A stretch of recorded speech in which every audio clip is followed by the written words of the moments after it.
어느 날 나는 오후 산책을 나갔다가 우연히 작은 도서관 앞을 지나가게 되었다. 한낮의 볕이 어느새 저물어가고 있었고 나는 그늘진 자리에 잠시 앉아 사색에 잠길 참이었다. 도서관의 창문을 통해 안쪽을 보니 백스의 인생의 비결 이라는 제목의 책이 눈에 띄었다. 호기심을 이기지 못하고 도서관에 들어가 그 책을 손에 들었다. 책의 첫 장을 넘기자마자 나는 여러가지 믿기 힘든 건강 비법과 일화들에 사로잡히게 되었다. 첫 번째로 적힌 방법은 바로 웃음요법이었다. 책에 따르면 웃음은 인간의 신체와 정신에 큰 영향을 미쳐 스트레스 호르몬을 감소시키고 면역계를 강화한다고 했다. 웃는 시간만으로도 병원 신세를 면할 수 있다는 말은 왠지 모르게 설득력 있게 다가왔다. 실제 사례로 매일 웃음 치유 세션을 진행하는 고령자의 공동체가 일반적인 예상 수명을 훨씬 초과하고 있다는 연구 결과도 적혀 있었다. 다음 장에는 식습관에 관한 이야기가 이어졌다. 믿을 수 없을 만큼 단순한데도 효과가 좋다는 10대 슈퍼푸드 세트가 있었다. 아몬드, 블루베리, 브로콜리 등 정성껏 준비된 음식들은 우리 몸에 필요한 항산화 물질과 영양소를 풍부하게 공급해준다고 했다. 책은 특히나 지중해 식단을 추천하며 적절한 양의 올리브 오일, 생선, 그리고 적포도주 비밀을 이야기했다. 이러한 식단이 심장 질환의 발생률을 줄이고 기대 수명을 연장시킨다고 강조하며 이는 여러 대학의 임상 실험으로 뒷받침된 사실이라고 했다. 특히 흥미로웠던 부분은 명상과 차의 문화가 주는 효과에 관한 설명이었다. 명상은 마음을 진정시키고 몸의 자연 치유 능력을 촉진시키는 도구가 된다 했다. 이러한 명상의 힘은 마음의 평화를 넘어서 여러가지 질병을 예방하는 효과가 있었다. 차 역시 특히 녹차는 항산화 물질이 풍부하여 심장 질환과암을 예방하는 데 도움을 주며 더욱 놀라운 사실은 매일 녹차를 3잔 이상 마시는 사람들이 그렇지 않은 사람들에 비해 평균 수명이 길더라는 것이다. 놀라움은 여기서 그치지 않았다. 글을 읽으며 여러 작은 이야기들도 등장했다. 예를 들어 일본의 한 고령 마을에서는 매일같이 하이쿠를 지으며 지혜를 나누고 서로의 감정을 나누는 것이 습관화되어 있다는 것이다. 이러한 문화적 정서가 주민들의 정신 건강에 매우 긍정적인 영향을 미친다고 서술되어 있었다. 그리고 아침마다 시리얼 대신 귤로 하루를 시작하는 노인의 이야기, 그리고 이런 귤 한 알이 주는 비타민C가 매일의 활기를 불어넣는다는 또한 특별하였다. 이 모든 정보를 흡수하며 집으로 돌아와 나는 곰곰이 생각했다. 그 책이 제안한 방식은 단순했지만 그래서 더더욱 현실적이고 적용할 수 있는 것들이 많았다. 그 후로 나는 매일 소소한 웃음을 찾기 위한 노력을 시작했고 식단에도 더 신경을 쓰기 시작했다. 그리고 꾸준히 명상하는 시간을 통해 삶의 균형을 찾아갔다. 다시 말하자면 간단한 일상 속의 변화가 나를 건강하고 더 오래 살게 해줄 가능성을 믿게 되었다. 오늘도 나는 손에 찻잔을 든 채 조용히 명상하며 하루의 끝을 맞이한다. 그리고 그날 도서관에서 만난 책의 지혜를 되새기며 나 자신의 삶을 연장하는 비결을 되새긴다. 마치 새로운 봄을 맞을 준비를 하듯 기분 좋은 기대감을 가졌던 그날처럼 말이다. 두 번째 이야기. 어느 날 아침 나는 창밖으로 떠오르는 해를 보며 문득 건강한 삶에 대한 필요성을 느꼈다. 바쁘게 돌아가는 일상 속에서 무심코 지나쳤다. 것들이 이제야 눈에 보이기 시작했다. 나의 건강을 지키고 활력을 되찾기 위해 일상 속에서 쉽게 실천할 수 있는 작은 변화들이 무엇인지 고민하게 되었다. 첫 번째 변화는 아침에 눈을 뜨자마자 한 잔의 물을 마시는 것이었다. 간단하지만 물 한 잔이 몸에 활력을 불어넣어 주는 데 큰 도움이 되었다. 밤새 수분이 부족한 몸에 물을 공급함으로써 하루를 상쾌하게 시작할 수 있었다. 두 번째로 실천한 것은 매일 아침 10분씩 스트레칭을 하는 것이었다. 처음에는 귀찮았지만 점차 몸이 유연해지고 하루 종일 긴장이 풀린 상태로 지낼 수 있는 것을 느끼기 시작했다. 특히 등과 목의 통증이 줄어들어 하루의 업무 효율도 높아졌다. 세 번째 건강 습관은 균형 잡힌 아침 식사를 챙기는 것이었다. 바쁜 아침에 간편하게 먹을 수 있는 건강식으로 신선한 과일과 통곡물을 곁들인 요거트를 먹었다. 이 단순한 식습관은 오전 내내 에너지를 유지하는 데 큰 도움이 되었다. 네 번째로는 점심시간에 짧은 산책을 나가는 것이었다. 사무실이나 집안에만 있는 것보다는 햇볕을 쬐며 가벼운 산책을 하는 것이 소화를 돕고 기분 전환에도 좋았다. 이 습관은 오후의 나른함을 극복하는 데 효과적이었다. 다섯 번째 습관은 매일 잠자리에 들기 전 휴대폰을 멀리 두고 책을 읽는 것이었다. 화면을 보는 대신 종이 책을 읽으면 뇌가 차분해지고 편안한 잠을 자는 데 큰 도움이 되었다. 일주일 정도 지나자 숙면의 중요성을 절실히 느낄 수 있었다.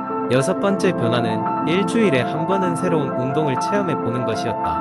요가, 필라테스, 스피닝 등 다양한 운동을 경험하면서 내 몸에 맞는 운동을 찾을 수 있었다. 이 새로운 시도는 꾸준한 운동의 동기부여가 되었다. 마지막으로 일곱 번째 습관은 매일 감사한 일을 하나씩 기록하는 것이었다. 긍정적인 마음가짐을 유지하는 데 큰 도움이 되었고, 작은 일에도 행복을 느끼게 되었다. 이를 통해 정신적인 건강까지도 챙길 수 있었다. 이러한 작은 습관들이 쌓이면서 내 삶은 이전과는 달라졌다. 더 건강하고 활기찬 나를 발견하면서 하루하루를 더욱 소중히 여기게 되었다. 일상의 작은 변화들이 주는 큰 에너지를 새삼 깨달은 하루였다. 세 번째 이야기 예전부터 건강을 유지하고 몸매를 관리하기 위해 많은 사람들이 다양한 다이어트를 시도해왔다. 그 중에서도 저칼로리 식단은 체중 감량에 효과적인 방법으로 손꼽힌다. 이야기는 여름이 다가오면서 가벼운 옷차림을 준비하던 주인공 미나가 저칼로리 식단에 도전하는 것으로 시작된다. 미나는 직장 생활과 바쁜 일상 속에서 자신도 모르게 살이 찌기 시작했고, 몸이 무거워지고 건강에 대한 경고등이 켜지자 본격적으로 다이어트를 결심하게 된다. 다양한 다이어트 방법을 조사하던 미나는 자신의 식습관을 변화시켜야 한다고 판단하고, 특히 칼로리 섭취를 줄이는 것이 중요하다는 것을 깨닫게 된다. 1. 아침 미나는 종종 아침 식사를 거르곤 했지만 이제는 하루를 시작하는 중요한 식사로 여긴다. 그녀는 오트밀 한 그릇에 신선한 과일을 올리고 꿀을 조금 뿌려서 건강하게 아침을 시작한다. 오트밀은 포만감을 주고 소화를 돕는 식이섬유가 풍부해 아침으로 안성맞춤이었다. 이 점심 회사에서 직접 준비해간 도시락을 먹기로 한 그녀. 미나는 구운 닭가슴살과 시금치, 고구마 등의 채소를 함께 싸서 먹었다. 간단하지만 단백질과 섬유질이 풍부한 점심은 그녀에게 필요한 영양소를 충분히 제공하고 에너지 넘치는 오후 근무를 가능하게 해주었다. 3. 저녁 하루를 마무리하며 미나는 가벼운 저녁을 준비했다. 올리브 오일에 살짝 볶은 채소와 두부 샐러드, 그리고 발사믹 드레싱을 곁들여 섭취했다. 저녁 시간에는 가급적 포만감 있는 음식을 피하고 소화가 쉬운 메뉴 위주로 먹어 숙면을 돕는 것이 목표였다. 그렇게 며칠 동안 지속된 미나의 저칼로리 식단 여정은 여러가지 변화를 가져왔다.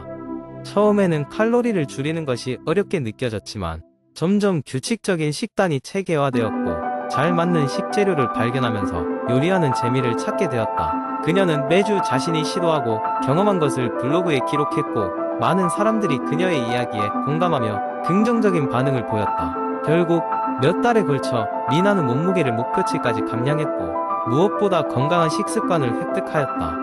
그녀의 피부는 맑아지고 활기는 넘쳤다.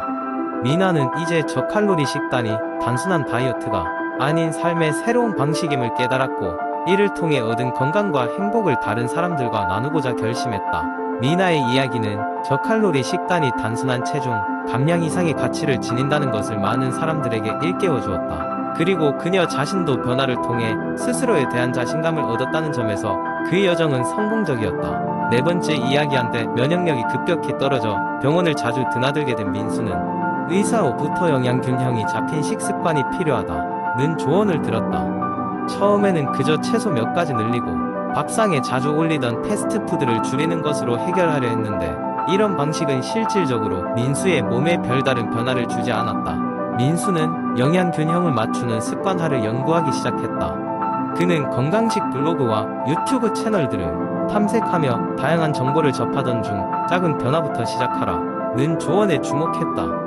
그 중에서 그는 친구 재현의 블로그에서 보고 배운 먹기 전 5초 습관을 시작하게 된다. 재현은 아침 식사 전 탄수화물, 단백질, 비타민, 미네랄을 균형 있게 섭취하기 위해 5초간 침착하게 오늘의 식단을 마인드맵처럼 그려보는 습관을 제안했었다. 민수는 식탁 앞에 앉아 음식을 보기 전에 한번 침착하게 음식의 영양소 균형을 확인하고 부족한 부분을 과일이나 견과류로 채우기 시작했다. 처음엔 어색했지만 시간이 지나면서 그 습관은 그의 일상이 되었고, 영양소에 대한 감각도 자연스레 발전할 수 있었다. 또한 민수는 식사 전후로 수분 섭취에 주의해야 한다는 것을 깨달았다.